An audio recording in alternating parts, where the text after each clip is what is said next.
ప్రపంచ క్రికెట్లో విరాట్ కోహ్లీకి ఓ ప్రత్యేకమైన స్థానం ఉంది. సచిన్ టెండూల్కర్ 100 సెంచరీల రికార్డును బద్దలు కొట్టే సత్తా ఉన్న ఏకైక క్రికెటర్గా కోహ్లీ కితాబు అందుకున్నాడు. అయితే టెస్ట్ క్రికెట్కు సడన్గా గుడ్ బై చెప్పేసి క్రికెట్ లోకాన్ని నివ్వెరపరిచాడు. కోహ్లీ రిటైర్ అయినప్పటికీ ఈ తరం మేటి ఆటగాడు అంటూ కేన్ విలియమ్సన్ పొగడ్తలతో ముంచెత్తాడు. లార్డ్స్ మైదానం వేదికగా ఇంగ్లాండ్ భారత్ మధ్య జరుగుతున్న మూడో టెస్ట్ను వీక్షించేందుకు విలియమ్సన్ వచ్చాడు. మూడో రోజు ఆట ప్రారంభానికి ముందు లార్డ్స్లో నెట్ ప్రాక్టీస్ చేసిన కేన్ ఆ తర్వాత స్కై స్పోర్ట్స్తో మాట్లాడి కోహ్లీతో ఉన్న తన అనుభవాలను పంచుకున్నాడు.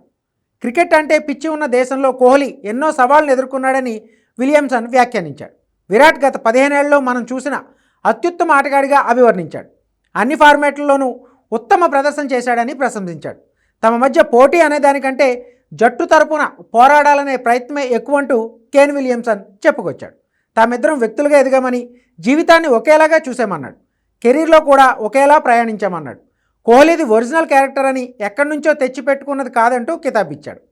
కాగా టెస్ట్ టీ20 క్రికెట్కు రిటైర్మెంట్ పలికిన తర్వాత విరాట్ కోహ్లీ లండన్లోనే నివాసం ఉంటున్నాడు.